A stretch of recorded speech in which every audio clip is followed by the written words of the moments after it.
¿Cómo sobrevivir en Costa Rica 6 meses? 7.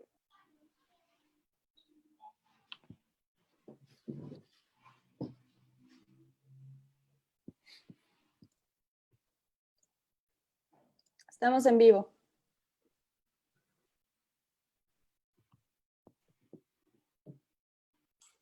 Buenas tardes, creo que ya estamos conectados ahí en vivo en Facebook. Pues hoy nos toca otra sesión de la Red de Huertos Universitarios de la Universidad Veracruzana y estamos aquí en compañía de Yadenero de la Cruz y de Juan Fontalvo del Huerto Agroecológico de Biología aquí de Jalapa, en la Universidad Veracruzana, y nos van a compartir acerca de prácticas agroecológicas para los huertos urbanos. Un tema muy interesante, ahora que todo el mundo o mucha gente está como empezando a interesarse un poco más por lo que es la agricultura urbana en esa contingencia, pues pensamos que ese tema nos vendría muy bien. Y pues antes de darles la palabra, les quería decir, para los que no saben, que la Red de Huertos Universitarios es una red que se creó en 2017 y que trata como de articular todos los huertos que están en la Universidad Veracruzana. Hay algunos en Jalapa, hay algunos en Veracruz, Poza Rica, Coatzacoalcos, Orizaba, Córdoba también. Y entonces nos articulamos ahí alrededor de ese tema. Y en Jalapa en particular lo que hemos tenido antes de esta contingencia, desde el 2017, son sesiones mensuales en donde vamos aprendiendo acerca del huerto en los huertos universitarios y es un aprendizaje a través de la práctica. Entonces, esas sesiones eran mensuales, hemos seguido a partir de marzo de este año con sesiones mensuales, pero ahora las estamos realizando desde casa y es un reto, pero es un reto muy interesante y hemos tratado de seguir también una dinámica que teníamos, que era de hacer esas sesiones de manera itinerante en los diferentes huertos. Entonces ahora lo hacemos de manera itinerante desde las diferentes casas, pero con los miembros de esos distintos huertos de la Universidad Veracruzana. Entonces, pues hoy tenemos el gusto de tener a Juan y a Deneiro, que nos van a compartir acerca de lo que han hecho en prácticas agroecológicas en el huerto de biología. Y pues esperemos que eso les sirva mucho, tanto por si tienen huertos en sus casas, como si tienen la inquietud en algún momento de establecer huertos en espacios más comunitarios, más colectivos, incluso ojalá universitarios. Y bueno, pues les voy a ceder la palabra y empezamos con esa sesión. Pues gracias, Laura, por la oportunidad. Gracias a los compañeros que nos acompañan. Vamos a tratar de platicar este día sobre las prácticas agroecológicas que se desarrollan o que se podrían desarrollar en los huertos universitarios. Y nosotros hemos nombrado prácticas agroecológicas a esta sesión porque creemos que desde la agroecología como disciplina, como una nueva forma académica de ver la producción de alimentos, es importante justamente que definamos qué tipo de agricultura es la que queremos desarrollar. Y nosotros apostamos por la agroecología. En la siguiente diapositiva tratamos de esclarecer o argumentar por qué la agricultura debe ser, en este sentido, agroecológica. Nosotros vemos en el transcurrir de nuestro transitar, incluso los que son, dijéramos, de más edad, pueden aseverar que existe esta agricultura convencional. Esto que le hemos llamado, pues, la agricultura que hemos visto, dijéramos, a lo largo de nuestros días. Y es que esta agricultura tampoco es que haya sido la agricultura de toda la vida, sino es una agricultura que se estableció alrededor de 1950, más o menos, con esta que le llamamos la Revolución Verde. Esta agricultura convencional que ahora vemos clásicamente por los grandes sembradíos de maíz, los grandes sembradíos de frijol, los grandes sembradíos de soja o de cualquier otro cultivo, donde hay un tractor, donde se fertiliza y donde se tienen monocultivos. Esto dijéramos, es tradicional en el sentido de que lo hemos visto lamentablemente por todo el territorio nacional y otros países, pero no es la agricultura que se ha venido desarrollando desde hace milenios.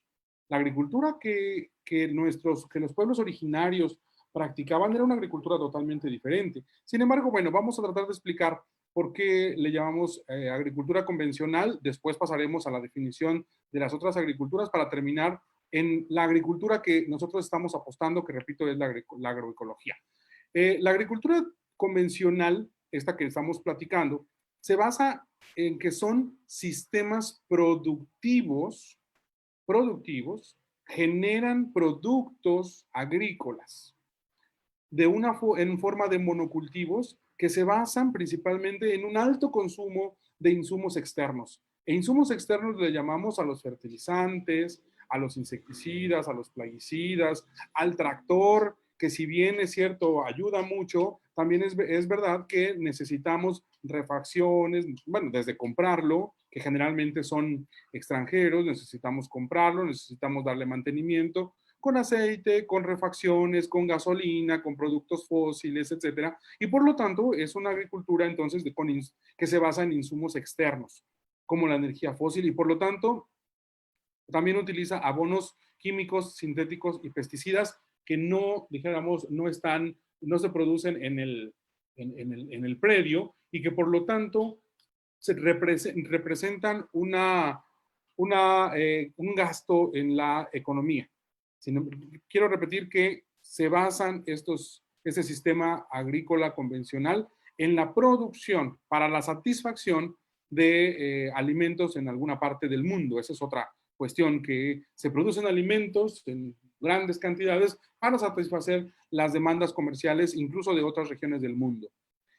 En contraposición, por ahí de 1970, 1980, con gran auge ahora en el 2000, surgió esta nueva propuesta de la agricultura orgánica.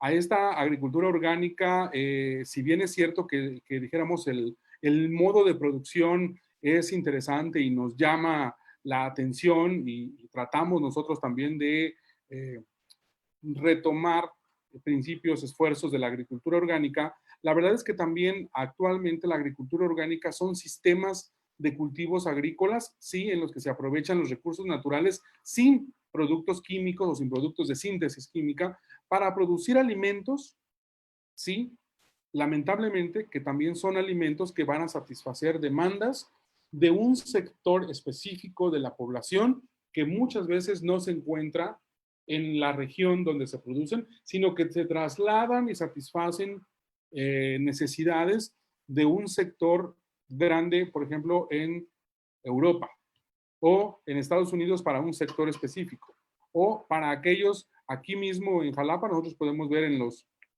supermercados que hay una sección que dice productos orgánicos, ¿no?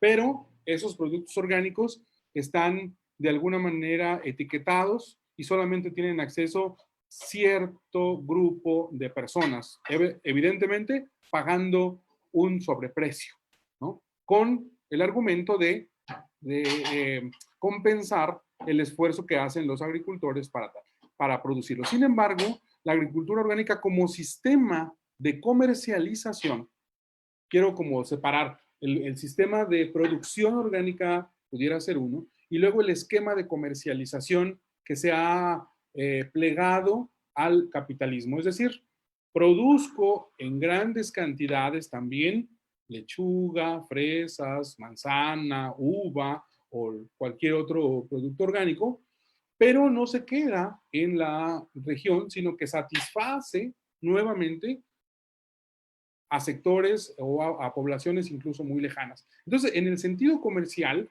es muy similar a la agricultura convencional. Por eso es que nosotros optamos por esta opción de agricultura agroecológica, que como ustedes pueden ver acá, es una agricultura que se basa en generar, diseñar sistemas productivos diversificados, diversos, ¿no? Podemos producir diversas cosas, como en la foto que estamos viendo, que se pueden producir diversas cosas y que aprovecha las bondades de estos componentes biológicos para reducir el consumo de productos que son externos a la parcela, a la región. Además están circunscritos a una cultura, a una región cultural interesante, por lo que se rescatan los saberes ancestrales de la región, el saber campesino, se funde con el conocimiento científico para producir alimentos saludables y generar bienestar, para generar soberanía alimentaria y seguridad alimentaria. Dos grandes retos, dijéramos, de la producción de alimentos. Asegurar que haya alimentos en cantidad y calidad para todas las personas, pero que también sean alimentos que a nosotros nos represente una identidad cultural. Entonces son alimentos que se producen de manera regional y nosotros podemos consumirlos porque así es nuestro gusto.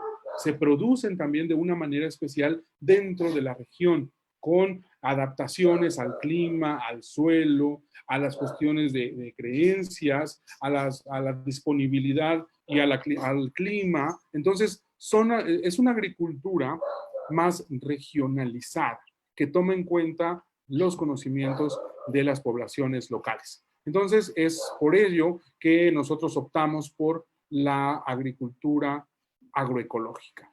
La siguiente, por favor. En ese sentido, pues, la agroecología se posiciona como una disciplina científica porque lo que nosotros recomendamos, lo que se va generando como conocimiento dentro de la agroecología, de las prácticas agroecológicas. O sea, lo que nosotros vemos acá a la derecha, que se llama prácticas agroecológicas, estas prácticas agroecológicas están basadas en un conocimiento campesino, respaldado, fusionado con conocimiento de la academia, con conocimiento científico. Por lo tanto, puede estos conocimientos y estas prácticas agroecológicas ser aterrizadas, desempeñadas en una escala predial, en una escala de agroecosistema o en sistemas agroalimentarios un tanto más extensos. Esto es entonces la agroecología basada en un conocimiento científico. También, sin embargo, la agroecología es un movimiento social y político. Social y político porque nosotros sabemos que la alimentación, la compra de alimento para nuestras casas, en realidad es un acto político, porque yo decido dónde compro, a quién le compro, qué compro, cuándo compro y cuánto compro.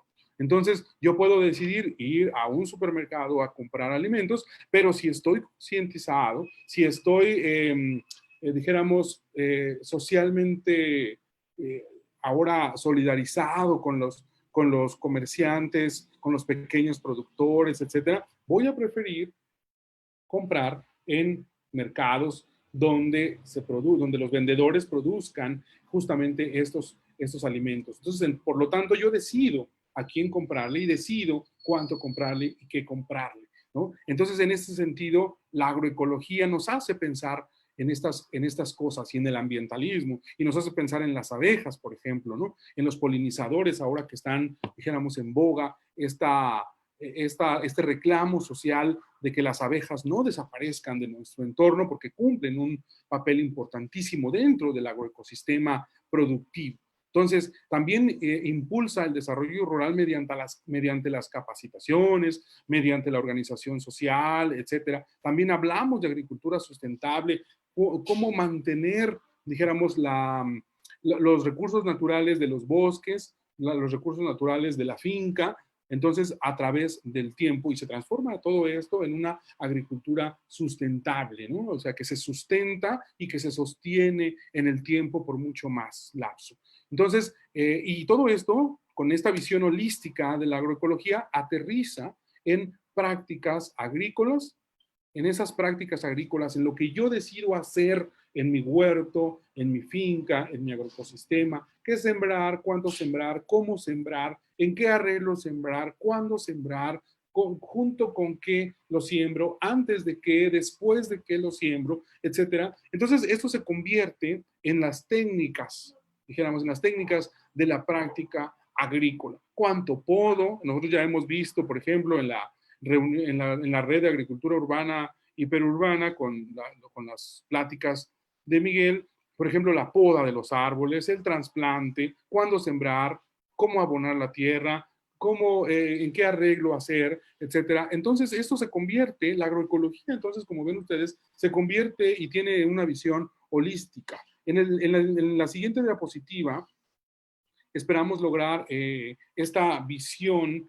Miren ustedes cómo la agroecología al centro tiene diferentes ámbitos de acción, ¿no? Tiene que ver con la defensa del territorio, por ejemplo, tiene que ver esta línea, este ámbito de la defensa del territorio, tiene que ver con la autonomía y con el buen vivir, obviamente con movimientos sociales, como los que vimos acá con los habitantes de Jalcomulco para defender su recurso hídrico, porque además de ahí vivían o viven y de ahí alimentan sus tierras, riegan, es una cuestión cultural, tienen una buena actividad turística, en fin. Entonces, todo esto que nosotros estamos pensando y reflexionando, todo eso son la agroecología y tiene que ver con esto, con la defensa del territorio, tiene que ver con prácticas agroecológicas como el control biológico, el aumento de la agrobiodiversidad, los sistemas agroforestales, los ciclos de biodiversidad, la conservación de suelos y agua. Tiene que ver con agroecosistemas sustentables a partir de la conservación de la biodiversidad, con el entendimiento de la complejidad ecológica, con la ecología de las comunidades, tiene que ver, por supuesto, con la soberanía alimentaria y eso tiene que ver con aprender, por ejemplo, también a conservar los alimentos por más tiempo, mantener los alimentos de acuerdo a las regiones, estar siempre produciendo, dijéramos, alimentos de una manera escalonada y constante, tiene que ver con la acción participativa, es decir, con lo que yo hago a partir de un reconocimiento de que el otro tiene derecho también a vivir, a tener, a ser feliz, pero que si nos juntamos pudiéramos lograrlo más fácilmente. Entonces, la agroecología tiene que ver con esto y con mucho más. Entonces, por lo tanto, la agroecología es una disciplina pluriepistemológica que provee múltiples herramientas, técnicas e ideologías a la agricultura. Es un modelo de producción agrícola que busca la seguridad y la soberanía alimentaria de los territorios. No es lo mismo producir maíz en el cofre de Perote que producir maíz en el Sotavento, por ejemplo, porque cada región decide qué tipo de maíz cultivar, qué tipo de maíz, porque es lo que le gusta, porque con eso hacen o sus gorditas, o sus tlayoyos, o sus tamales, o tienen otros usos del maíz y por lo tanto ellos han seleccionado durante el tiempo que hayan cultivado esos tipos de maíces. Lo asocian con otras cosas y entonces a eso le llamamos soberanía alimentaria. Y obviamente garantiza la agricultura sustentable que defiende la salud de los ecosistemas para que también las personas tengamos salud. Entonces, en este ámbito, en estas circunstancias del COVID y del refuerzo de nuestro sistema inmunológico, ustedes habrán visto que surgen de muchas opciones y entonces eso es un reflejo de la cultura, del conocimiento que las personas, que la cultura, que las comunidades tienen en relación a sus recursos naturales de su zona. La siguiente, por favor. Van ustedes a ver que esta situación entonces de la agroecología como la amalgama entre el conocimiento campesino y el conocimiento de la academia o el conocimiento científico, se transforma en unos principios, se transforma en una serie de pilares de la agroecología que después se transforman en prácticas. El primer pilar que aquí mencionamos es que la agroecología, esta práctica de la agroecología, nuestro manejo debe de mejorar el reciclaje de la biomasa con el fin de optimizar la descomposición de la materia orgánica y la salud del suelo. Y nosotros podríamos pensar en esta parte de, pues obviamente, compostaje, el lombricompostaje, los bioles, es decir, lo que se produce y aparentemente es un residuo, no significa sacarlo del sistema, tirarlo a la basura, mucho menos quizás quemarlo, sino más bien introducirlo a otro sistema productivo, a un sistema biológico de descomposición que genere la reutilización, el reciclaje de esa materia orgánica para nutrir nuestro suelo.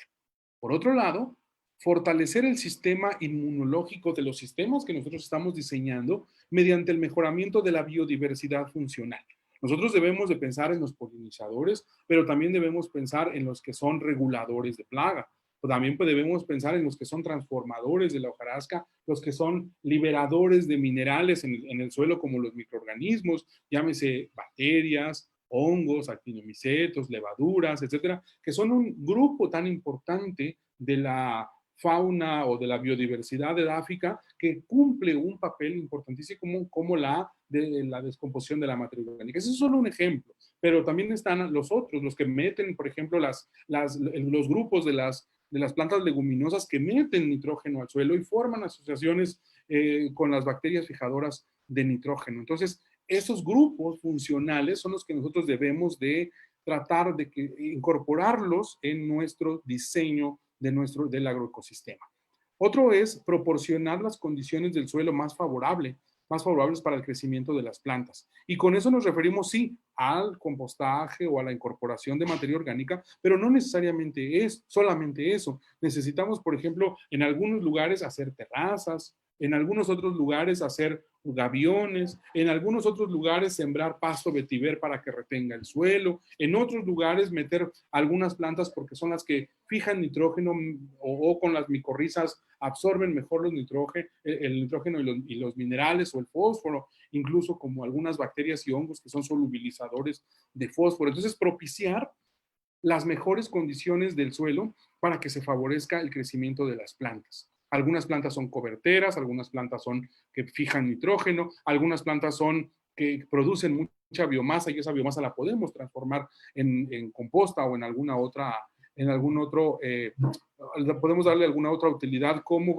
por ejemplo, las que se utilizan para proteger al suelo contra la erosión, etc. El siguiente es minimizar las pérdidas de agua, de energía, de nutrientes, de recursos genéticos, por supuesto, mediante el mejoramiento, la conservación y la regeneración de nuestros sistemas. Por ejemplo, nosotros podemos pensar no podríamos pensar en que nuestro huerto sea agroecológico si solo produzco lechugas o si solo produzco tomates, ¿no? ¿Por qué? Porque por definición, la agroecología me dice que nuestro sistema productivo debe de ser diverso y que por lo tanto entonces yo debo de tener sí tomates, pero algunas plantas que repelen los insectos de los tomates, otros que atraigan polinizadores, otros que fijen nitrógeno cuando la planta del tomate está requiriendo nitrógeno, otro que quizás le dé un poco de sombra a las primeras etapas, quitárselas después para que la planta pueda crecer sana en este aspecto, controlar la entrada, el flujo de agua o de aire para que no se agreguen los hongos, etcétera. Entonces, el diseño de un huerto agroecológico, vean ustedes que es mucho más complejo que solamente decir, yo quiero entonces solamente sembrar lechugas, ¿no? O sembrar únicamente rábanos o cualquier otro, ¿no? Porque entonces eso se convertiría, quizás entraría en una agricultura orgánica, ¿no? En una agricultura orgánica, pero que demandaría también insumos, porque si hay muchas lechugas, si hay muchos tomates, entonces las plagas de los tomates, las plagas de la lechuga, se van a agregar más fácilmente porque encontrarán mucho más de lo que les gusta.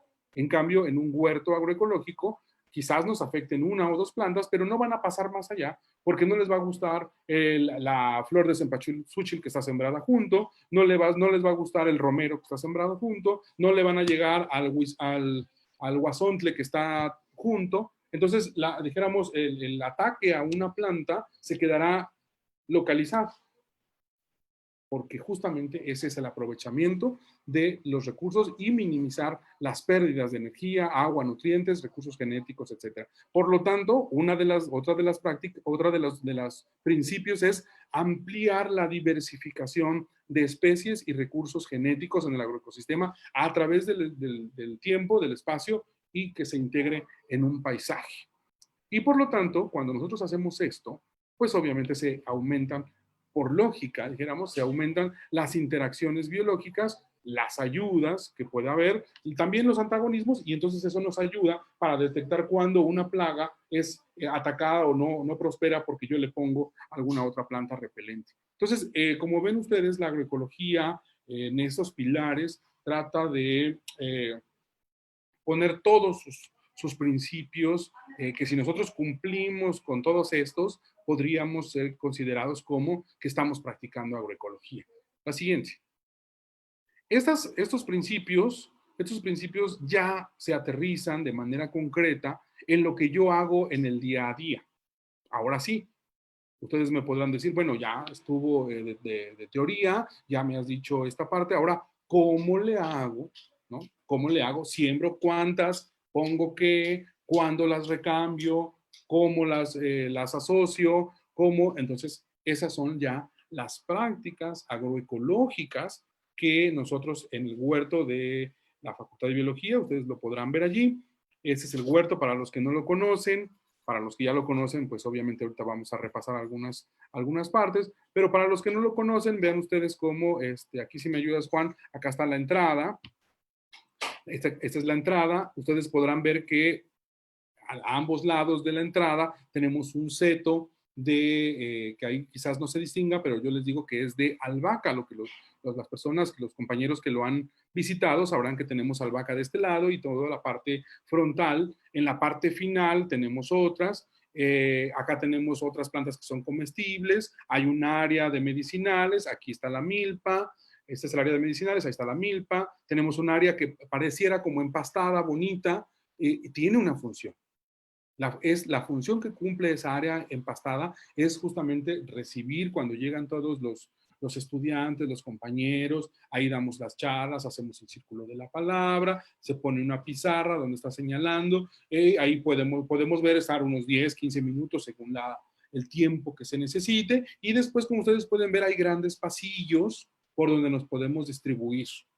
¿Sí? Aquí está una composta, una gran composta, una composta circular, otra composta de pila, donde los compañeros de la Facultad de Biología, ya saben, los estudiantes, también los compañeros intendentes que nos apoyan con la limpieza, saben que la parte orgánica nos la vienen y nos la depositan allí. Nosotros ya en otro momento con los servicios sociales hacemos el proceso de incorporación, regamos, hacemos algunas determinaciones, dijéramos visuales, determinamos si es mucho, si es poco, si está descubierto, si le falta agua, etcétera. Y bueno, ya en la parte de atrás, donde el cursor está señalando, están las camas de cultivo. Ahí ya son camas donde ponemos en práctica justamente estas técnicas que ahorita Juan les va a comentar. Toda esa área, ustedes van a poder ver allá, ver un plátano, después podremos ver una granada, podemos ver un chayote. Ahorita si fuéramos a la facultad, hay un chayote, hay una calabaza de Castilla enorme que la maestra de enfermería nos hizo favor de regalarnos las semillas y están trabajando muy bien. Entonces, en eso también el intercambio de saberes y de productos nos permite justamente intercambiar saberes, nos permite multiplicar la parte genética en el sentido de meter más productos de diferentes lugares, aquellos que se han aclimatado acá. Entonces, como ustedes verán, el huerto, no todos los huertos son iguales. Ustedes deben de adaptar su huerto, las áreas, a sus necesidades. Por lo tanto, un huerto, lo primero que deben hacer es establecer el objetivo del huerto. ¿Para qué lo quiero? Para producir, para demostrar, para enseñar, para tener el recibimiento de grupos, etcétera. Entonces voy a diseñar mi huerto respecto de estas necesidades. A partir de aquí los voy a dejar con el compañero Juan para que él nos platique de manera precisa algunas de las prácticas que aquí en el huerto hemos estado realizando a partir ya, bueno, de hace algunos años. Y bueno, pues ahí Juan les podrá explicar de manera detallada. Adelante, Juan. Muy bien, muchas gracias a los que nos están escuchando. Continuamos con esta segunda sección de la charla de hoy sobre prácticas agroecológicas. Este tipo de prácticas se desprenden de los principios de la agroecología y, para el caso de nuestro huerto agroecológico de la Facultad de Biología, este tipo de prácticas se desprenden tanto de la literatura que actualmente existe y se va alimentando justamente con los saberes de los estudiantes con los que contamos de diferentes partes del estado de Veracruz, incluso de la República Mexicana, y de los saberes que nosotros adquirimos también con otros huertos de la red de huertos de la Universidad Veracruzana. Nosotros compartimos en estas sesiones muchos aprendizajes con otros huertos y ahí vamos adquiriendo conocimientos que luego nosotros los convertimos también o los asimilamos y los desarrollamos en prácticas para nuestro huerto de la Facultad de Biología. Entonces, ahora vamos a abordar cada uno de estos prácticas agroecológicas. Vamos a ahondar más en cada una de ellas y, bueno, lo cierto es que hay que decir que todas estas prácticas están orientadas a lo que son tanto la salud del suelo como la salud de los cultivos. Entonces, en ese sentido, todas este tipo de prácticas van a buscar mejorar esas condiciones tanto de suelo como de los cultivos para tener un agroecosistema saludable. Bien, una de las prácticas agroecológicas más importantes es la labranza mínima del suelo. Se habla de que es una práctica que tiene que ver con ese inicio de los procesos del huerto, de la siembra, y bueno, se trata de tratar de no romper drásticamente la estructura del suelo, para que éste pueda seguir manteniendo sus propiedades, pero sobre todo sus servicios. Entonces, de esta manera, estamos tratando de que se mantenga la estructura del suelo, que se mantengan sus condiciones y que no se pierda esa primera capa del suelo que resulta totalmente fundamental para el abonado del suelo. Entonces, es muy importante, se habla muchas veces de una labranza cero. Sabemos que no es posible una labranza cero del suelo. Para iniciar un huerto es posible que sí podamos empezar este proceso, pero posterior a ello sería bueno que no fuese tan seguida la labranza, sino que podamos estar manteniendo esta estructura del suelo por más tiempo para que sus funciones se puedan mantener en el tiempo. Otra de las funciones o prácticas agroecológicas importantes dentro de los huertos es el uso de semillas criollas o semillas nativas, las cuales son muy importantes porque representan identidad, representan cultura y son muy importantes para que el huerto pueda estar diversificado con semillas que representan la cultura de los espacios donde se están desarrollando y que de esta manera se puedan estar desarrollando prácticas más asociadas al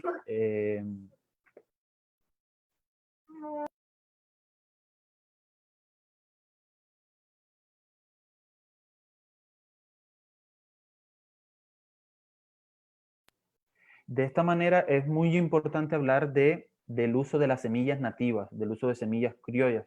Cuando nosotros en nuestros huertos implementamos este tipo de semillas, esas semillas nos van a ayudar a que podamos mantener ese pasar de conocimientos de una generación a otra y que nuestros huertos puedan representar esa identidad de la alimentación de nuestras comunidades tradicionales.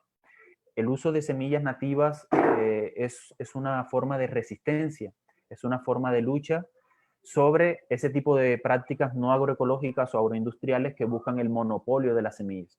Entonces, es importante que cuando nosotros realizamos nuestros huertos podamos intercambiar semillas con otras personas, podamos intercambiar semillas con otros huertos, podamos diversificar estas semillas, mejorar sus variedades a partir de la reproducción de estas hortalizas, de estas plantas que nosotros utilizamos, y que de esa forma ese material genético se vaya mejorando, se vaya diversificando, se vaya propiciando todas las condiciones para que también vayan siendo más resistentes a plagas y enfermedades. Las semillas es un tema bastante amplio, es muy importante.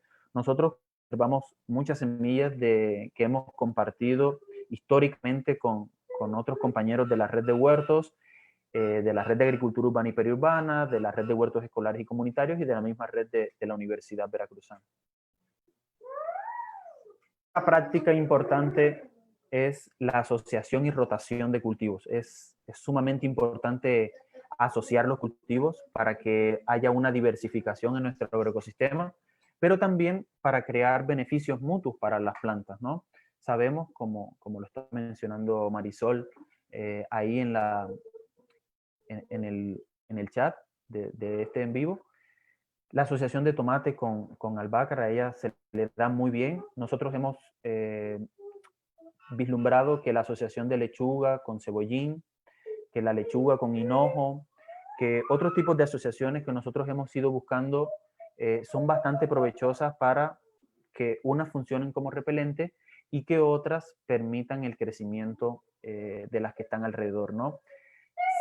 Tienen muchos beneficios asociar y rotar los cultivos y es una práctica agroecológica importante porque es la base de los agroecosistemas. Se busca que en la medida de lo posible nuestros agroecosistemas no sean monocultivos.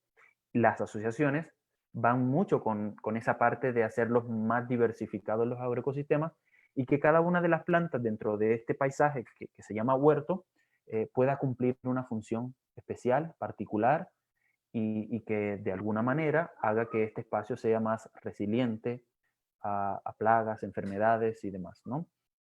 Otro tema muy importante en este sentido es la rotación de los cultivos.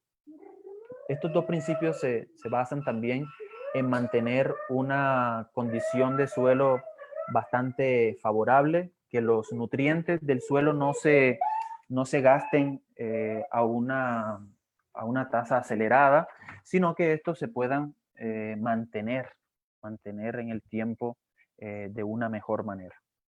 Entonces, otra de las prácticas agroecológicas muy importantes es el abonado y acolchado del suelo.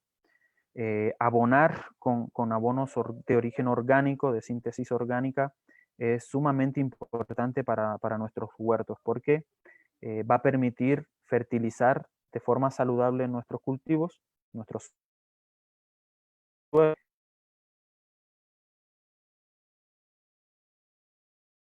y con un buen sistema inmunológico. Acompañado del abono, por eso nosotros tenemos compost en el huerto, acompañado del abono, también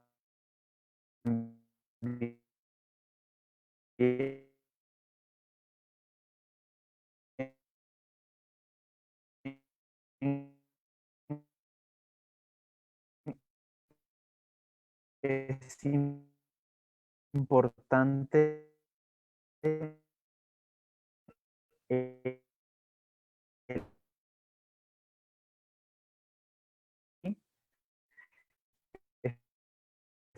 estar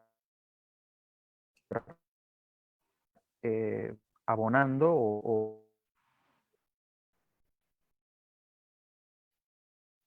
Creo que tuvimos un problema de conexión con Juan. Sí, No sé, yo puedo continuar. si quieres tú retomar, Claro que sí. tal vez puedas compartir la pantalla Sí, claro que sí. Déjame ver acá. y Entonces, se integra de ¿Desde nuevo. cuándo se perdió? Es que se cortó, Juan. ¿Ya ¿Desde estás con cuándo? nosotros? Sí. ya estás otra vez, ok. Más o menos por ahí del abonado. Sí, en el Ok. abono. Bueno, el abonado es una práctica importante dentro del huerto. Por eso nosotros tenemos composta, diferentes tipos de composta en el huerto, lombricomposta, composta de pila, composta circular. Y este tipo de ecotecnias nos permiten a nosotros obtener abonos orgánicos muy importantes para mantener la fertilidad de nuestras camas de cultivo. Otra práctica muy importante es el acolchado del suelo, mulching. Consiste en agregar hojarasca o restos de materiales vegetales a las camas de cultivo para que el suelo nunca quede desnudo, sino que siempre tenga esa cubierta, asemejando a cómo se encuentran los ecosistemas de forma natural, ¿no? Nosotros vemos un bosque de pino en el que hay toda esa fibrilla ahí, una capa gruesa de hojarasca cubriendo el mantillo del suelo, ¿no? O vemos también en las selvas, en los bosques, que tenemos esa capa de hojarasca que cubre el suelo, ¿no? Y eso funciona como un acolchado, pero trata de mantener la humedad del suelo, que el suelo no esté desnudo, que no pierda por evapotranspiración el riego que nosotros le proporcionamos o el de la lluvia, ¿no? Y también permite que siempre esté materia en descomposición, aportando materia orgánica al suelo y pues por lo tanto abonando a la salud de nuestras plantas. Bien, por eso nosotros tenemos estas compostas que les habíamos mencionado, son ecotecnias que se basan o consisten en el aprovechamiento de los residuos sólidos orgánicos. En nuestro caso provienen de los residuos que recibimos de la cafetería de la facultad y de las personas estudiantes y profesores que nos llevan residuos orgánicos a la composta y que de esta manera estos van a convertirse en abono después de un procedimiento donde intervienen muchos organismos y van descomponiendo este tipo de residuos hasta nosotros cosechar abono listo para nuestras plantas, ¿no? O en el caso de la lombricomposta, para producir humus que también nosotros incorporamos a nuestras camas de cultivo. Con respecto a la rotación de cultivos, esta práctica agroecológica se fundamenta y busca lo que es la diversificación de la producción y va en contra de la agricultura convencional en lo que se refiere a la producción de monocultivos. Acá lo que tratamos de hacer es producir cultivos rotándolos cada ciclo de siembra y esto pues propicia entre algunas cosas el mantenimiento y la mejora de los contenidos de materia orgánica del suelo porque no siempre estamos extrayendo del suelo los mismos nutrientes con las mismas plantas, ¿no? Sino que durante una temporada podemos tener algunos frutos, luego en la misma cama no vamos a poner frutos, sino raíces, y luego en el próximo ciclo de siembra no vamos a poner frutos ni raíces, sino algunas hortalizas de las cuales consumimos las hojas. De esta manera garantizamos que no se estén extrayendo del suelo los mismos tipos de nutrientes y le damos tiempo al suelo de recuperarse, ¿no? Este tipo de rotaciones son muy importantes para reducir, entre otras cosas, también la erosión del suelo, porque, por ejemplo, en los lugares donde siempre se cultiva raíces, siempre que se cultivan raíces, lo que va a ocurrir es que siempre vamos a estar rompiendo la estructura del suelo y de esa forma el suelo queda muy suelto. Cada vez que vamos sacando y sacando, por ejemplo, tubérculos de estos, el suelo queda más suelto y tiende a perderse por escorrentía, por erosión hídrica y eólica, porque queda el suelo más suelto, ¿no? Entonces, la intención de rotar es esa también, que la estructura del suelo no se pierda tan fácilmente, sino que podamos darle chance de recuperarse. Porque sabemos que cada tipo de hortaliza tiene un sistema radicular también diferente y dependiendo de cada uno de ellos, pues unos van a lograr mayor profundidad, otros menor y el impacto va a ser diferenciado, ¿no? ¿Cuándo rotar los cultivos? Pues nosotros recomendamos que después de un año o después de cada 2 años podemos estar nosotros rotando los cultivos para procurar la salud del suelo en la medida de lo posible, ¿no? También podemos, dentro de estas rotaciones, pues asociar, podemos sembrar, qué sé yo, una cebolla con una remolacha, el maíz con el melón o como bien sabemos, con el frijol, que se va muy bien. podemos poner la zanahoria con el cilantro, y todo este tipo de asociaciones nosotros podemos ir incorporándolas. Van a depender mucho del microclima, del lugar donde nosotros estemos, de la región donde nos encontremos. Hay asociaciones que se van muy bien cuando el clima es templado y otras que no se dan tan bien cuando el clima es muy cálido, ¿no? Por eso estas asociaciones, aunque las hay de forma general así, están descritas ya por la literatura, nosotros debemos ser muy cuidadosos y tratar de tener una bitácora siempre para poder, desde nuestra experiencia local y propia, poder ir describiendo cuáles son estas asociaciones que mejor se dan en nuestras condiciones particulares de nuestros contextos y microclimas, ¿no? Y de las variedades justamente también que tenemos, porque dentro de las variedades pueden algunas asociaciones no funcionar tan bien como pareciera. Por eso es muy bueno ir documentando este tipo de asociaciones. Nosotros hemos visto que se nos da muy bien, como les había mencionado antes, la lechuga con el cebollín, la lechuga con el hinojo, el chile con el hinojo también, la selga con los rábanos, o la selga con la zanahoria, la lechuga tatsoi con los cebollines, los chiles con las lechugas también. Entonces, nosotros hemos ido descubriendo este tipo de asociaciones o hemos ido ratificándolas para nuestro contexto, que es la ciudad de Jalapa, con un clima templado, que está ahí entre los 1800 a los 1300 metros sobre el nivel del mar, que la vegetación potencial o que rodea ese bosque mesófilo de montaña, donde no hay unas estaciones bien marcadas, sino épocas de lluvia y de seca. Y estas asociaciones, así nosotros hemos ido viendo que se van bien, ¿no? Pero hay que tener una bitácora e ir registrando todo esto de manera particular para cada uno de nuestros huertos. Los tipos de asociaciones pueden ser intercaladas, podemos poner una planta de lechuga y una de cebollín, una de lechuga, una de cebollín, o pueden ser franjas, podemos meter al centro nuestras plantas de lechuga y hacerle un cerco o franjas de cebollín, por ejemplo, ¿no? Podemos hacer los mixtos, asociar más de 3 cultivos, podría venirse bien también. Podríamos hacerlo de relevo, que es poner un cultivo y cuando éste ya vaya llegando o vaya a la mitad de su desarrollo, poner otro tipo de cultivo que cuando ya podamos obtener el fruto o la cosecha del primero, el otro lo pueda reemplazar, ¿no? Y no compitan tanto por los nutrientes del suelo, ¿no? Es una forma de hacer un relevo de cultivos dentro de una misma cama. Están los cultivos de cobertura, que funcionan como acolchado y también brindan esa asociación, que no permiten que crezcan tantas arbences o mal llamadas plantas malezas o estas que crecen de forma espontánea dentro de nuestros cultivos. Y esos tipos de acolchados de cobertura o cultivos de cobertura son, por ejemplo, la calabaza, el pepino, todas estas rastreras o como la verdolaga, la espinaca, que se extienden sobre nuestra cama de cultivo, y tenemos una que es rastrera y otra que es más aérea, el vástago crece un poco más, y podemos tener ese tipo de asociaciones también dentro de nuestras camas de cultivo.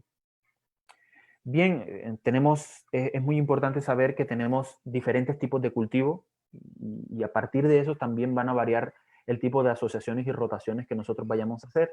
Tenemos cultivos que son muy exigentes, cultivos que son medianamente exigentes y cultivos que son poco exigentes. Entonces esperen porque sí se cortó. Hola, hola. Yo me salí, pero no sé qué pasó. ¿Puedo seguir? Hola, hola. Creo que se cortó la transmisión en vivo. Ok. Déjame ver. ¿Por el tiempo de Zoom o qué? Bueno, aparece todavía aquí. Voy a checar.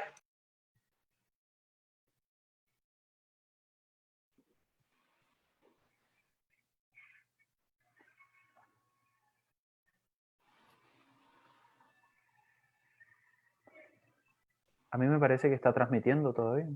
¿Verdad que sí? Sí. Coausustenta está transmitiendo en vivo. Sí, está transmitiendo. Es que María pensó que se había cortado, pero creo que no. ¿Puedo continuar? Sí.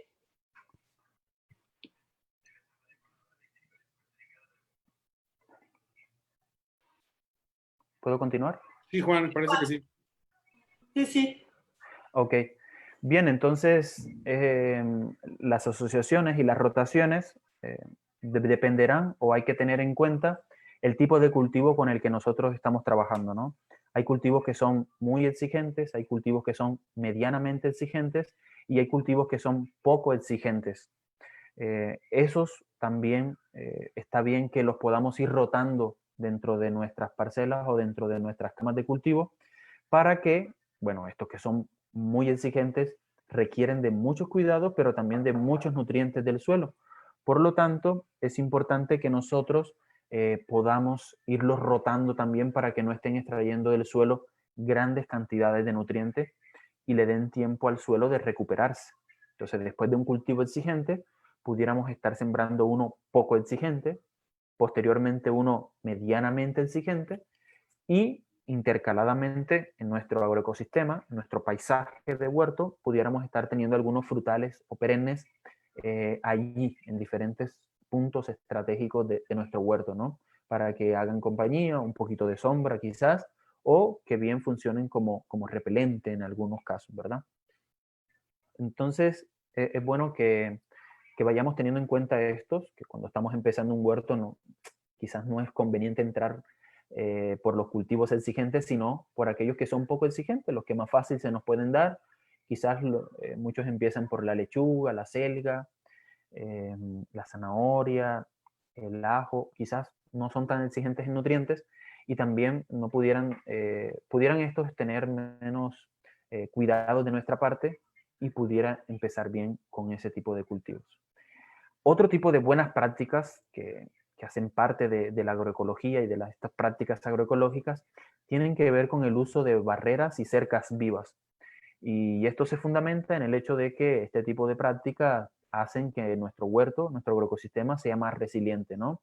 En el sentido de que proporcionan mayor estabilidad a nuestras plantas que están en el centro, porque funcionan ahí como rompevientos, porque para las tormentas es muy importante tener este tipo de barreras, funcionan también como ornamentales, eh, y de alguna forma u otra también atraen polinizadores si cercamos con algunas plantas que traen flores o tienen flores todo el año, como el caso del albahaca, que casi siempre tiene flores y está trayendo muchas abejas, muchas mariposas, muchos abejorros y demás, ¿verdad? Nosotros en el huerto agroecológico, como les había mencionado el doctor Yadeneiro, tenemos albahaca de frente, tenemos lantana cámara en el costado, tenemos bambú detrás de la composta, tenemos lengua de suegra también, y cada una de estas plantas está cumpliendo una función ahí, funcionando como cerca, para evitar quizás también el ruido, el exceso de humo de los carros y formar como una barrera ahí en esta parte del fondo, ¿verdad? Y bueno, otra de las prácticas agroecológicas muy importantes también tienen que ver con el manejo integral del agua. Es un recurso muy valioso dentro del agroecosistema. Nuestras plantas requieren de agua y bueno, si nosotros hacemos un manejo integral del agua, esto resulta bastante importante porque va a permitir esto que podamos hacer de forma responsable, obtener agua, por ejemplo, de estos techos que tienen estos bajantes y a partir de ahí podemos ir cosechando agua, tener un contenedor o un recipiente donde llegue esta agua y poder almacenarla. Poder también tener un sistema de riego, ya esto es algo más tecnificado, pero también hace parte de un uso responsable del agua, ¿no? Y bueno, bien sabemos que existen diferentes métodos o sistemas de riego que pudieran favorecer o no eh, el uso responsable de este recurso líquido valioso, ¿no? El acolchado del suelo abona en gran parte al uso responsable del agua porque mantiene la humedad del suelo en gran proporción, pero sí es bueno revisar cuándo es propicio regar, no regar siempre así como por regar a una hora. Sabemos que las horas más indicadas son muy de mañana, muy de tarde, no hacerlo con el sol en su pleno esplendor, porque, porque causa un estrés en las plantas, ¿verdad? Bañarse con agua caliente a las personas también no les viene bien. no les viene bien venir sofocados y meterse al agua fría, ¿no? Entonces, ese tipo de aspectos también las plantas lo sienten y es muy importante que dentro del manejo integral del agua no la desperdiciemos, sino que hagamos un uso medido de ella y reguemos en los momentos indicados. Otra de las prácticas muy importantes tiene que ver con un manejo agroecológico de las plagas y las enfermedades, poder nosotros conocer qué bichos están en nuestros huertos, no atacar a los bichos porque son bichos y ya, y no queremos bichos sino plantas, no. Debemos saber qué bichos están, qué función cumple dentro del agroecosistema, conocer el ciclo de vida de cada uno de ellos, porque está el caso también de algunos bichos o seres vivos que dentro de un periodo de su ciclo de vida funcionan como plagas, como las larvas de mariposa, y posteriormente esas mariposas van a participar en la polinización de algunas plantas, ¿verdad? Entonces, es bueno conocer el ciclo de vida de los bichos del huerto, es bueno tener una guía y estarlos ahí identificando para saber cuáles son benéficos, cuáles compiten con nuestras plantas o se aprovechan de ellas o son herbívoros. Y después de eso, hacer esa red trófica de los organismos del huerto, identificarlos bien, saber que no es bueno acabar por completo con algunos organismos porque algunos controlan o son el depredador de otro bicho que está en el huerto, y lo que nosotros necesitamos es asemejar nuestros huertos o nuestros agroecosistemas a las condiciones naturales, a cómo funcionan los ecosistemas de forma natural, tratando de tener un aprovechamiento de hortalizas lo mayormente posible. Por eso es importante que nosotros busquemos la forma de, primero, si es posible, un control biológico de los organismos, un control cultural, que podamos cortar planta donde veamos mucha plaga y sacarlo del huerto, hacer un control químico, pero a partir de biopreparados, tipos de biopreparados, un control biológico, un control cultural, con la preparación de diferentes soluciones a partir de mismos productos que están en nuestro huerto, como el caso de pimienta, clavo, nuestras plantas medicinales, y de esa forma pudiéramos estar nosotros controlando algunos tipos de plagas. Sin embargo, desde la agroecología, lo que se pide es tener agroecosistemas diversificados y que esta diversificación pueda permitir que nuestro agroecosistema funcione con diferentes grupos funcionales, diferentes plantas, diferentes organismos, y que de esta manera nuestro agroecosistema puede ser saludable desde su estructura básica, de los componentes que tiene, ¿ya? Y si es probable que van a llegar plagas y enfermedades, ¿por qué? Porque es normal, porque estos bichos también necesitan comer, pues ahí entran los biopreparados, ¿no? Este tipo de soluciones que durante años hacen parte también de los conocimientos tradicionales campesinos, que han logrado también encontrar esos metabolitos secundarios o principios activos en algunas plantas que funcionan como repelentes, que evitan el crecimiento o la eclosión de huevos de algunas larvas, que permite que algunas plantas o que algunos bichos se alejen de nuestras plantas. Y en fin, todo este tipo de aspectos es muy profundo, el manejo integrado de plagas o el manejo agroecológico de las plagas. Y es un tema bastante profundo, sobre el cual se pudiera ahondar mucho más, pero debemos tener en cuenta que es una buena práctica agroecológica no usar agroquímicos, evitar en la medida o siempre el uso de agroquímicos o agrotóxicos que no permiten tener una agricultura sustentable, sino que estos hacen que nuestros alimentos se contaminen y contaminen nuestra dieta, pero también permite que se contamine tanto el agua, tanto el suelo, tanto nuestras plantas, los bichos que llegan, y que al final de cuentas vamos a tener un suelo infértil de tantos agroquímicos, ¿no? La idea es evitar el uso de agroquímicos y tratar de usar alternativas más saludables y más responsables con el medio ambiente para el control y manejo de plagas y enfermedades. Y otra práctica agroecológica importante, que bueno, también se defiende desde la agroecología, es, y ya bueno, no tiene que ver propiamente con la salud del agroecosistema, sino también con esa práctica social que se desprende del huerto hacia otro huerto o del huerto hacia otras personas, que es el comercio próximo, justo y solidario. Y es algo que promovemos desde la red de huertos de la Universidad Veracruzana, que es el intercambio, el trueque de semillas, de plantas, el intercambio de recetas también. Y esto favorece, entre otras cosas, indirectamente, pues cuando tenemos y hacemos estos cambios, estos intercambios, intercambiamos no solo este material vegetal, sino intercambiamos también saberes, intercambiamos material genético, compartimos conocimientos y tejemos comunidad, que es una de las razones por las cuales nosotros cultivamos también, ¿no? Tratar de vincularnos con otras personas, ser más solidarios, tratar de que nuestros alimentos, estos que nosotros producimos en el huerto, no recorran tantos kilómetros para que no contaminen, sino que nosotros los podamos llevar, intercambiar en estas reuniones que tenemos, ¿no? Y eso habla también un poco de la justicia. Promovemos, entre otras cosas, que en el caso cuando se vende en otros espacios, pues se puede hacer de una manera justa y solidaria también, ¿no?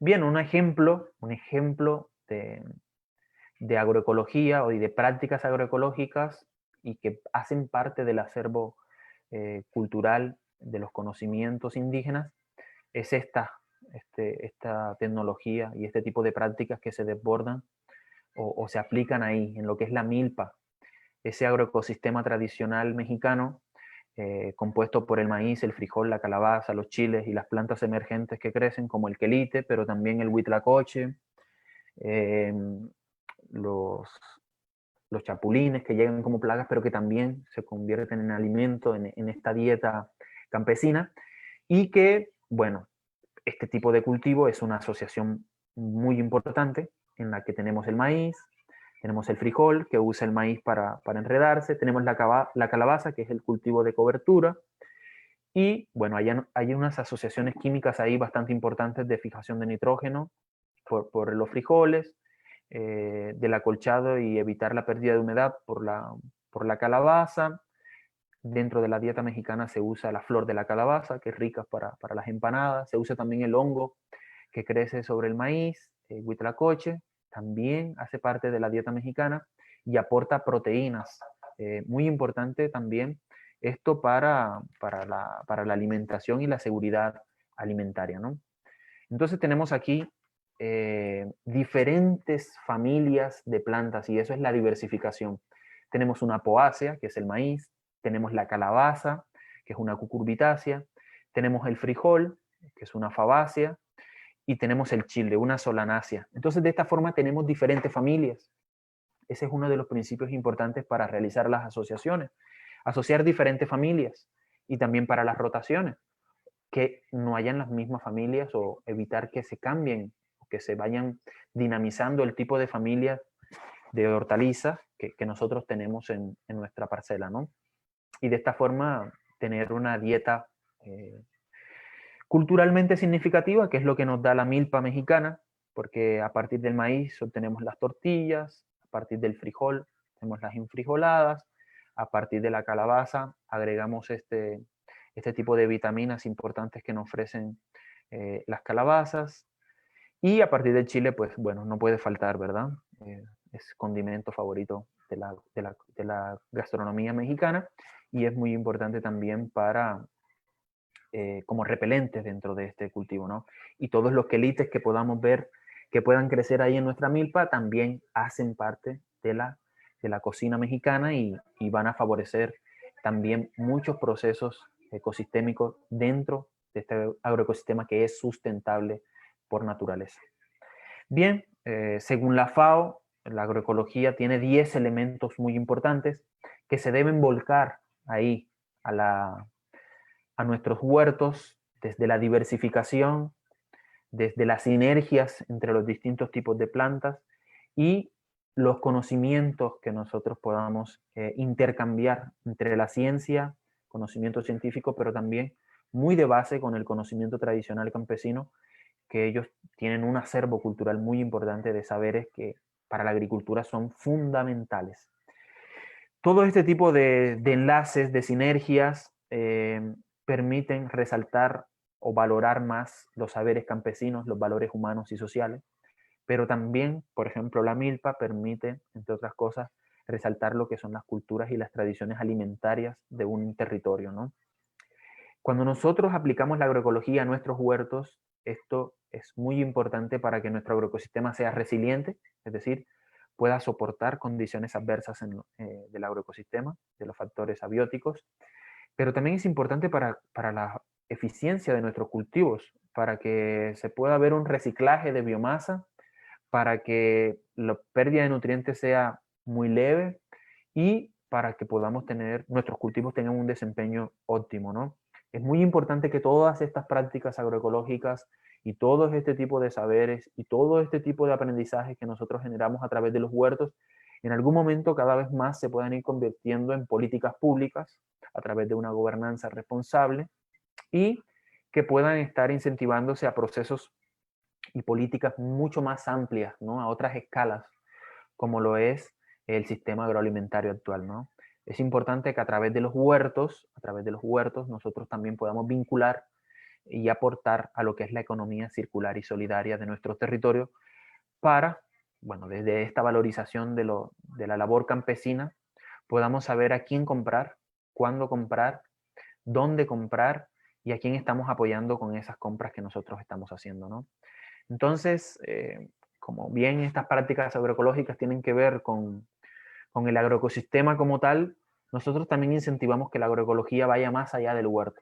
¿Y cómo nosotros podemos apoyar la agroecología y ese movimiento sociopolítico?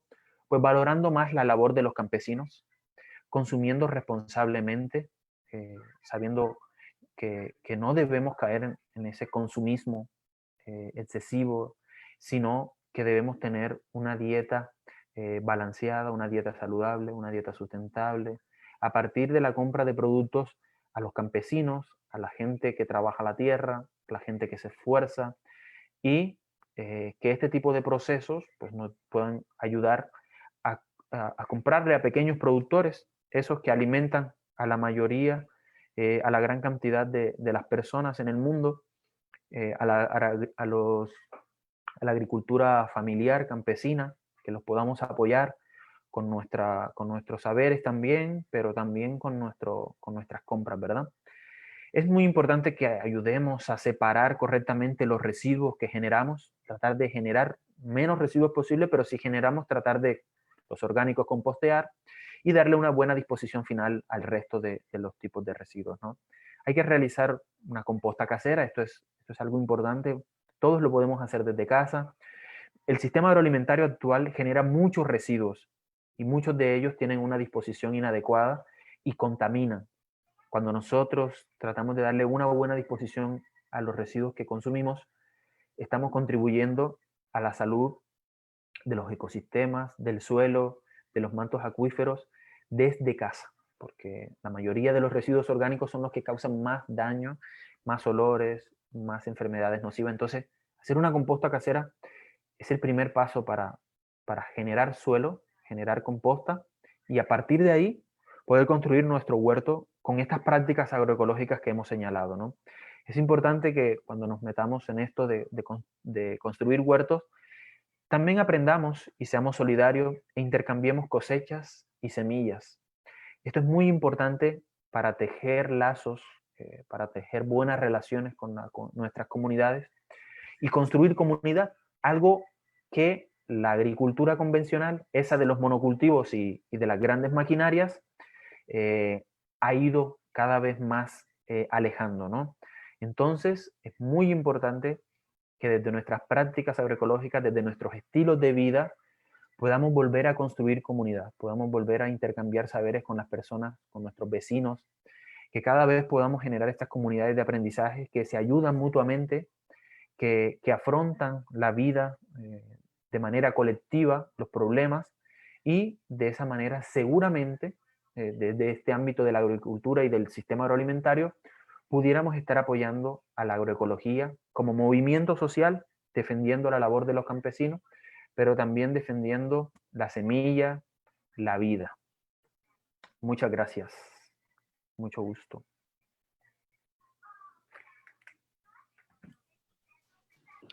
Muchas gracias, Yarenero y Juan, por haber compartido toda su experiencia con nosotros. No, Hubo muchas personas ahí muy activas en el Facebook. Hay como 115 personas que nos están qué bueno. viendo. Y pues surgieron algunas preguntas, entonces, si les parece, voy a ir leyéndoles las Sí, preguntas adelante. y nos damos como tal vez unos 20 minutos ahí para preguntas, ¿no? Claro, claro, claro. Vale, ¿está bien? Sí. Algunas de las preguntas ya se contestaron un poco en línea, entonces voy a tratar de irme hacia las que aún no se contestaron. Una pregunta de Juliana López que pregunta, ¿cómo ha sido el proceso de la consolidación de las prácticas agroecológicas? Entiendo que se refiere como al proceso allá en la Facultad de Biología. Sí, bueno, yo creo que se refiere también a la parte de la composta, porque parece que surgió la pregunta justo cuando estábamos hablando de eso. Esperemos que si es así, déjenme decirles que la composta es uno de los procesos un tanto más complicados, porque justamente la descomposición natural y lógica de la materia orgánica no es, dijéramos, tan fácil de manejar. Toda la materia orgánica, si ustedes la dejan por ahí, se va a descomponer, eso sí, eso sin duda, ¿no? La materia orgánica, lo único que necesita para descomponerse es humedad y temperatura, y seguramente los bichos llegan. Sin embargo, si se descompone de una manera inadecuada, sin manejo, pues produce malos olores, mala vista, atracción de fauna nociva o indeseable, etcétera. Entonces, una de las primeras cosas que yo les recomendaría para sensibilizar respecto de la composta es que la composta, el espacio de la composta debe de estar cuidado. No debe de despedir malos olores, porque si despide malos olores significa que está descuidada. Y por otro lado, no debe de verse fea, porque también es cierto que aunque nosotros trabajemos con procesos de descomposición, de degradación, eso no significa que deba parecer un basurero, ¿no? O sea, debe de tener un orden lógico, una entrada, un espacio donde lleguen los residuos, otro momento u otro espacio pegadito donde ya vayan los más composteados y un tercero donde vayan los últimos, donde ya casi está lista para sacar, es decir, que tenga un orden. Entonces, eso es una de las cosas primeras. Y la segunda es, que me parece debe ser también pegada a esta, es que los compañeros que no están en el huerto o en el espacio, pero que son potenciales donadores de residuos, debemos invitarlos para que la visiten, para que la vean, para que vean que no despide mal olor, para que vean que no hay una cuestión desagradable allí y que al contrario. En una ocasión, hace mucho tiempo, cuando yo inicié esto, los alumnos se pusieron de acuerdo e invitaron al rector, a Raúl Arias, y cuando ya llegó Raúl y estábamos platicando, Raúl estaba parado junto a una cama de compostaje. Y bueno, pues estábamos ahí, lo recibimos y todo, y ya como que se empezó a voltear hacia algún lado y me dijo, bueno, ¿y dónde está la composta? Y le digo, aquí, justo aquí. Dice, pero no huele y no se ve feo. Le digo, pues es que no tiene que verse feo ni tiene que oler feo, ¿no? O sea, entonces es uno de los primeros pasos para que las personas se sientan atraídas, ¿no? Y que conozcan el proceso y que vean que el producto se utiliza en tal cosa. Entonces es una de las claves para involucrar a los potenciales donadores de residuos orgánicos. Gracias, Yarenero. Sí, creo que con tu respuesta también contestaste a la pregunta de Citlali Pacheco, que preguntaba cómo trabajar con la sensibilidad para que todos cooperen con la composta. Citlali nos escribe, ella es de Illesca, en la Universidad de Sana. Sí, sí, pues ojalá que sirvan. Eso es lo que nos ha funcionado a nosotros y esperemos que también les funcione a ustedes.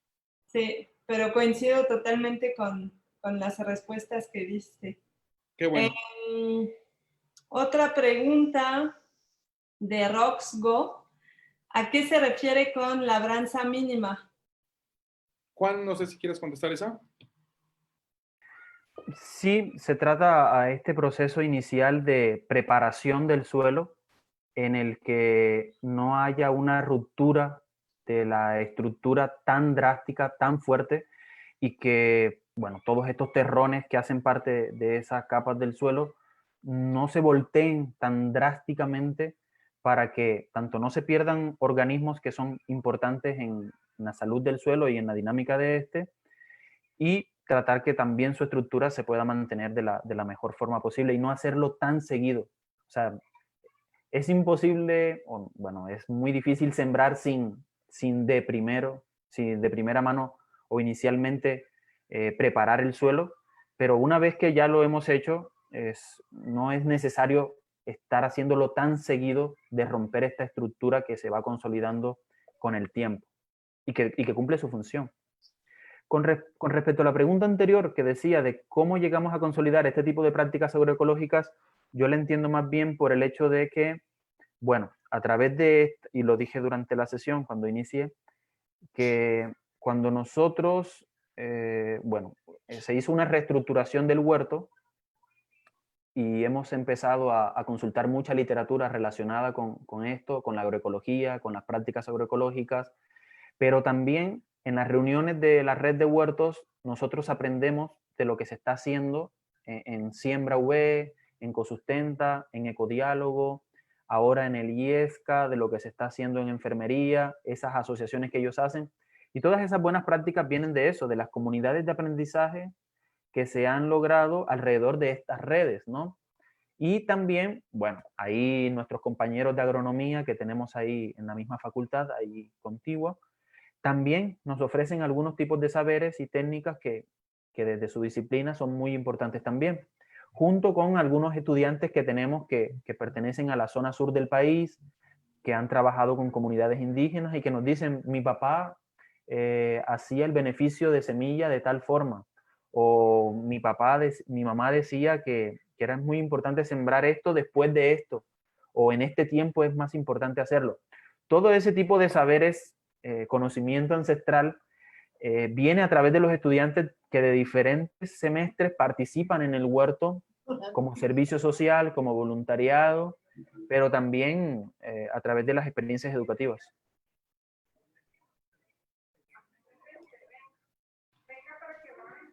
Gracias, Juan. También nos preguntaron, bueno, creo que era en la foto en donde se veía un acolche, que cómo se llamaba el que parece acerín. Supongo que a esa foto se refería. Sí, bueno, mira, también ahí quisiera yo también participar. El acerrín de entrada no está muy recomendado porque proviene de una madera que tiene muchas resinas. Y entonces esas resinas pudieran causar algún efecto nocivo, como pudiera ser repelente, se incorpora materia orgánica que no es fácilmente degradable, etcétera. Como en el caso, por ejemplo, dicen, nosotros tenemos hojarasca de eucalipto, ¿la podemos usar? Pues de preferencia no, porque sabemos que tiene efectos alelopáticos, ¿no? O sea, donde cae, se empieza a degradar los fenoles y polifenoles y tal, pues generan un ambiente tan ácido que incluso matan semillas, matan plántulas, no permiten germinar otras, y entonces ese tipo de plantas y hojarasca que contienen resinas, de preferencia no utilizarse, ¿no? Ese pudiera ser un acerrín, una viruta, pero no necesariamente de pino, pudiera ser de cedro rosado o de alguna otra madera, pero de preferencia utilizar acerrines u hojarasca que no contenga contenidos de resina, ¿sí? Nosotros utilizamos mucho y nos ha resultado muy bien para el acolchado, hojarasca de bambú, porque es muy resistente, no tiene resinas, dura mucho, ¿no? Y tiene un efecto importante. Entonces no tenemos que estar poniendo constantemente hojarasca como mulching, porque de otra manera, si pusiéramos, por ejemplo, nosotros tenemos también al lado un árbol de liquidámbar, el liquidámbar produce mucha hojarasca y también puede ser bueno. Sin embargo, tiene un poquito de resina y también se degrada un tanto más rápido que la hojarasca de bambú. Entonces, y cumplen las mismas funciones. Entonces, mejor, si ya estamos abonando con composta o con lombricomposta, no necesitamos, dijéramos, que la hojarasca se incorpore como un enriquecedor del suelo, más bien que cumpla una función de cubrir el suelo por más tiempo. ¿Sí? Entonces, el mulching sí es importantísimo y en ese caso yo creo que sí es aserrín, pero no necesariamente aserrín de pino. Muy bien. También hubo algunas preguntas en cuanto a plagas, enfermedades. Eso es un tema que a mucha gente nos genera como inquietudes, y aquí en este caso preguntaron en específico de la plaga de chapulín, que cuál alternativa podríamos tener que no sea agroquímico en contra de los chapulines. Pues yo creo que si nos los comemos, no nos van a alcanzar. Bueno, de entrada hay que entender que los chapulines pues son organismos que van buscando plantas tiernas para comer. Ya tenemos las plantas sembradas, dijéramos, por eso llegan los chapulines, y ahí sí, lamentablemente, tendremos que utilizar algunas infusiones para repelerlos. Por ejemplo, el chile, la ruda por sí misma es muy fuerte.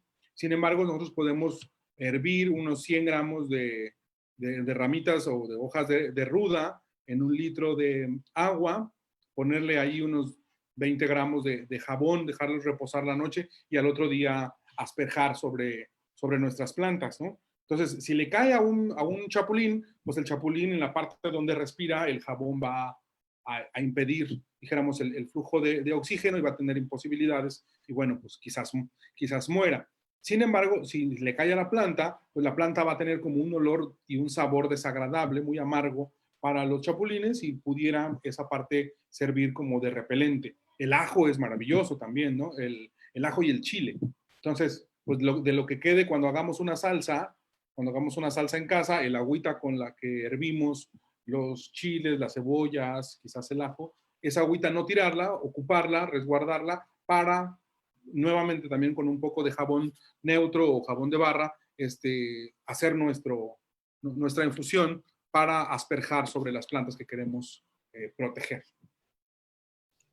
Gracias. Justo comentábamos también que hace como 1 mes y medio, creo, hubo una sesión en el Facebook del grupo de la Red de Agricultura Urbana y Interurbana de Jalapa sobre plagas y enfermedades. Entonces, por ahí si entran a ese grupo, en los videos me parece que lo pueden encontrar. Sí, claro. Y ahí se presenta como, pues, diferentes, no solo esta que acabo de mencionar.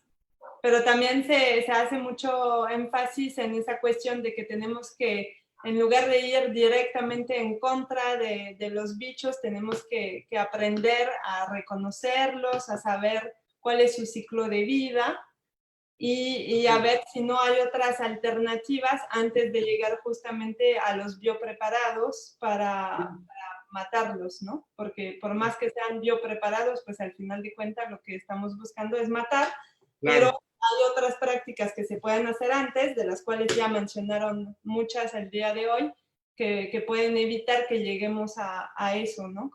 Claro. Laura, que yo quisiera agregar que muchas de las actividades del huerto son actividades preventivas o deben ser actividades preventivas. Cuando nosotros ya vemos que hay un brote de alguna plaga, es porque, un bicho, pues, o una planta incluso que se convirtió en invasora, o un organismo que se convirtió en plaga, es porque lamentablemente no estuvimos atentos a un arreglo, a un diseño, a estar observando nuestras plantas. Y entonces, cuando vemos voy a utilizar un anglicismo, el outbreak, justamente, ¿no? La explosión demográfica del bicho, es cuando ya queremos reaccionar.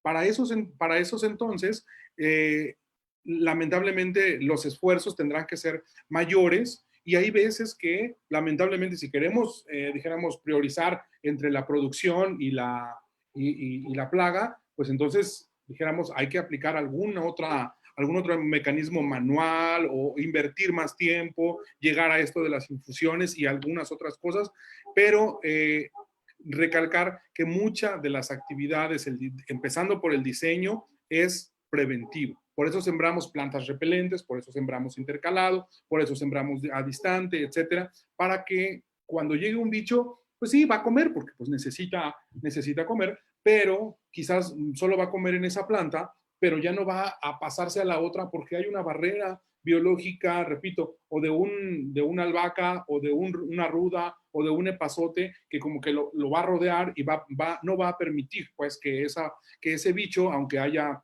dijéramos, una población de ese bicho, no represente un riesgo para nuestra producción. Gracias, Yadeneiro. Otra pregunta de Mariel Sofía. ¿Cómo se puede sembrar en suelos con hierba mala muy adherida a la tierra? ¿Se debe sacar lo que no me sirve para poder sembrar? Bueno, es parte de lo que Juan mencionaba sobre el preparado del suelo, ¿no?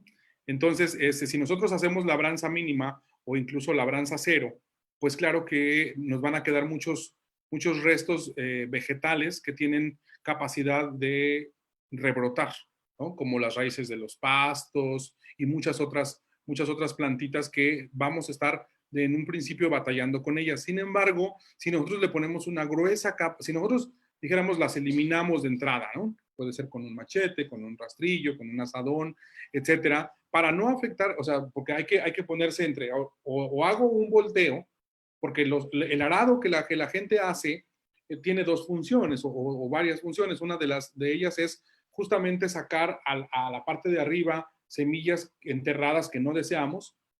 Después que germinan, hay una segunda rastrillada, por eso la gente, dijéramos así, lo hace.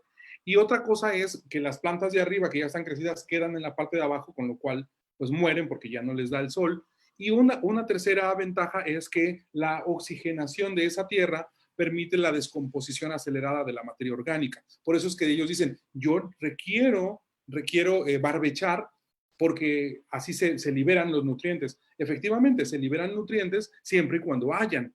Pero nosotros estamos, si volteamos y volteamos y volteamos la tierra, entonces vamos a desgastar y desgastar y desgastar el colchón de materia orgánica que hay ahí para oxidar. Y disculpen que me tome un poquito más de tiempo, bueno, a mis estudiantes siempre les digo, es como pensar que nosotros solamente por ir al cajero vamos siempre a estar sacando dinero. O sea, eso es lo que piensa un niño, ¿no? Pues vamos al cajero, papá. Le metes la tarjeta, le picas y te da dinero. Es maravilloso. Sí, me da dinero siempre y cuando tenga yo dinero en la cuenta. Porque si yo voy al cajero y no tengo dinero en la cuenta, aunque le pique 1000 veces, el cajero me va a dar la misma respuesta, no tienes fondos. Es lo mismo con el barbecho o es lo mismo con la oxigenación de la materia orgánica. La materia orgánica cuando se oxida, libera nutrientes, siempre y cuando el suelo tenga materia orgánica que oxidar. Juan ya anda dándonos el tour por el huerto. Juan nos quería compartir aquí un pequeño huerto que tiene. No sé si nos puedes explicar, Juan. Sí, claro, se trata de un pequeño huerto, un pequeño espacio y bueno, aquí podemos ver algunas prácticas agroecológicas como que el suelo está acolchado, tiene hojarasca, tiene cercas vivas, tiene esta barrera de cercas vivas para retener el suelo porque está un poquito inclinado, pero también es lantana cámara que tiene flores que atraen polinizadores.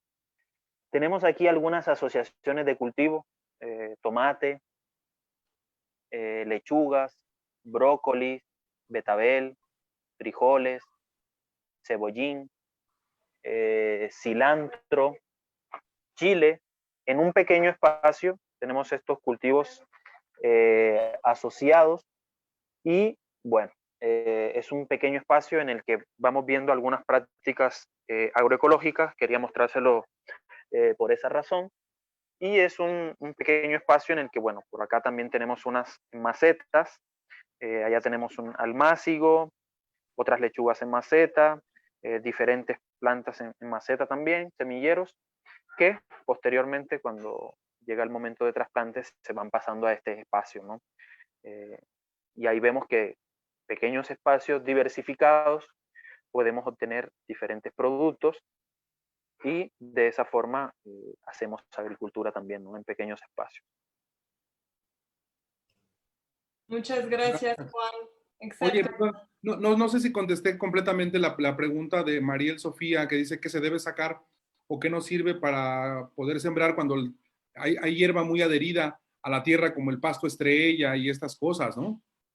Entonces, a mí me parece que sí hay que tratar de quitar solo, en los espacios donde vamos a sembrar, sí hay que desarraigar justamente eso, porque si no, el pasto rebrota y rebrota y rebrota. Pero para eso también pudiéramos, digamos, hacerlo, y aunque queden propágulos, ya sean semillas o algunas raíces o estolones que pudieran rebrotar, pudiéramos ponerle alguna cobertura para que el pasto quede, dijéramos, sombreado, totalmente cubierto y no rebrote. Pudiera ser hojarasca, si no es muy grande, también pudiera ser una lona, ¿no? Una gruesa capa de hojarasca para que pudiera no rebrotar el pasto, ¿no? Entonces, sí, en esos casos hay que tener cuidado porque hay algunas plantas que son muy persistentes.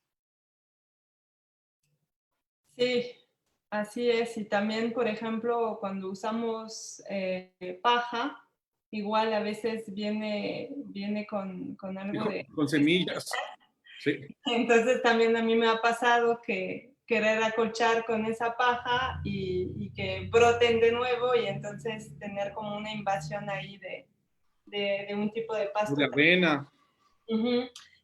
También nos preguntaba aquí Francisca que en la zona de Jalapa, después de la milpa, ¿qué cultivo recomiendan? ¿Un abono verde? ¿Cuál podría ser? ¿O no es necesario?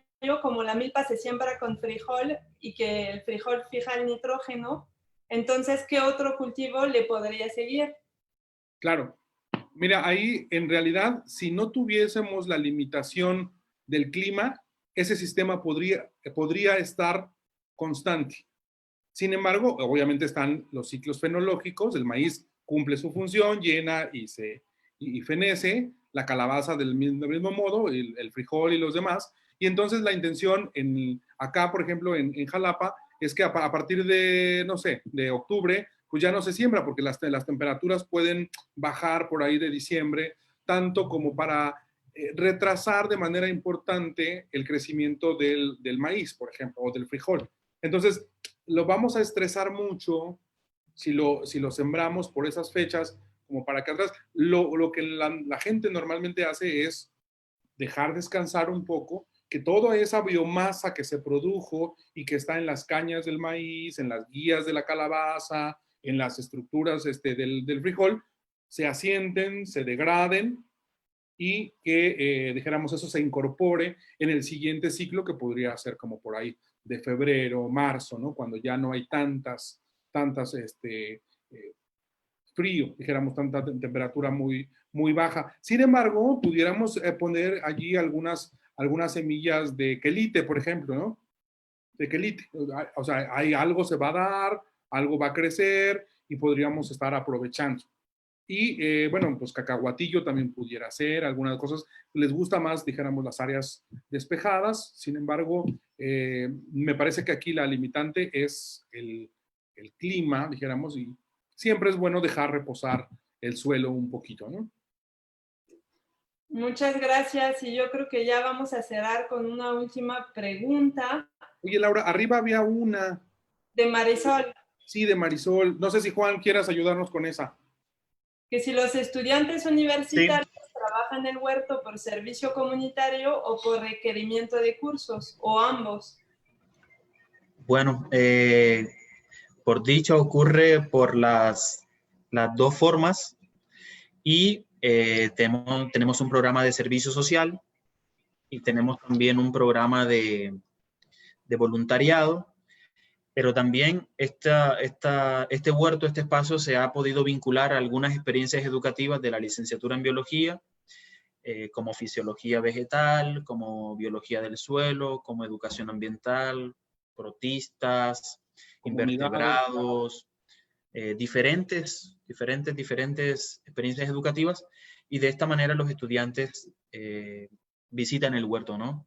ya sea a través de las experiencias educativas, a través de servicio social, obligatorio, o a través de voluntariado. De forma voluntaria, muchos estudiantes tienen afinidad con este espacio, les gusta, les relaja, y bueno, ahorita en los tiempos de la contingencia, como grupo del huerto, entre profesores y estudiantes nos hemos organizado para, con todas las normas de bioseguridad, con todos los protocolos, poder ir de vez en cuando a regar, a hacer mantenimiento, a cosechar, y todos estos tipos de procesos que, bueno, el huerto sigue ahí, ¿no? A pesar de todo este parón, pero sí, es una organización que se ha podido realizar para que el huerto pueda seguir a pesar de la pandemia, ¿no?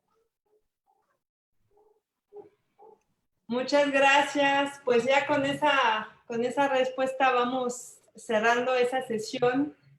Justamente recordar que esas sesiones se hacen en el marco de la Red de Huertos Universitarios, que es una red que integra varios huertos que existen en la Universidad Veracruzana. Entonces, pues ahí sí hay como inquietudes también para establecer, cuando ya regresemos a labores, huertos en la universidad, pues nos pueden contactar a través del Face de la Consustenta. Y también ahí, por ahí vi que pusieron mi correo en los comentarios, lharry@v.mx.